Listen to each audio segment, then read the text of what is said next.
I'm just loving life for the past few years. Basically, it's my art, it's my life. His work is gorgeous. It's exciting, it's passionate.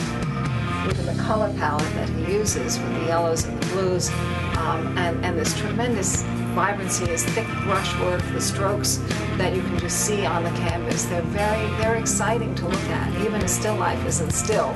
It's full of this pulsing energy. There's a certain energy that comes off the painting. In many cases, he's giving more energy to the scene than if you were at the scene itself.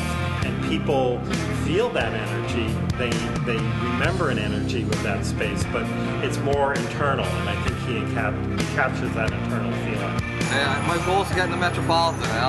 I'll die trying to get in there. My painting's up against Van Gogh and Monet. That'd be like a rock star singing with the Rolling Stones or something like that. How is somebody who has tattoos and installs burglar alarms learn to paint like Van Gogh? You always think that somebody like that has really got some depth to them because they didn't go in the expected place. And I think those are often the people who turn out to be the really great artists. I'm amazed that I'm making a living and doing what I love to do. I mean, I'm not driving big cars and fancy house, I'm just getting by, but I've never been happier. It's fun to watch Chris work. He just really enjoys painting.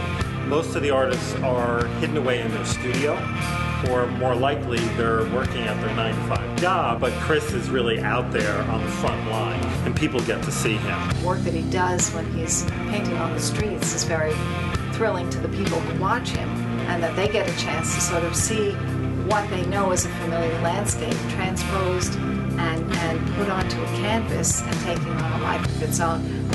They did a painting of my favorite store where I get my coffee.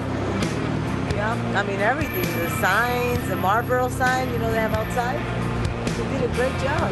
It's not only the innovation, it's the revolution, it's the passion, it's the intensity, it's the difference.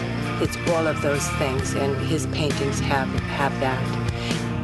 This is what I think is good. If you don't like it, I don't care. I mean, I hope you like it, but if you don't, you say whatever you want about it, it's not going to affect me. Maybe for a little while. There are a lot of people who might do a scene like this, and they might try and prettify it. They might try and clean it up. He starts out with the idea of, like, what's really there? How is that beautiful? Not what should it be? How could I make it look more like something else? He doesn't sanitize.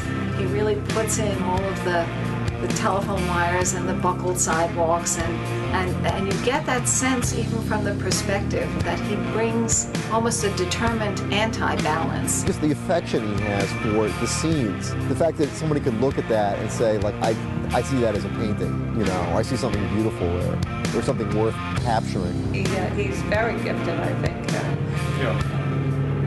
And he's just quite a charming young person, too. If you get close to it, it just looks like blobs of paint on the canvas. And when you stand back, all of a sudden it's almost moving with life because of the perspectives and the particular effects that he achieves with these heavy brush strokes. You're almost like you're intruding into the scene firsthand because of the perspective that he brings. And I believe that Chris Kappmeier is somebody that people will look back on and say, what a dynamic great painter. Yeah. What a passionate person. Because he's true to himself. Everybody in their life is like, well, no, I have to work and I have to do this and I have to do that, but they don't try to do what they really want to do. What's your point of living? Make a commitment. There's no turning back. Failure's not an option. Why not do what you want to do? Struggle at it, live with it, do without. But if you love doing something, I'm sure something's going to come out of it. And if it doesn't, you still love doing it. Like, I'm doing this, if nothing happens, I don't care. I'm still going to be doing it.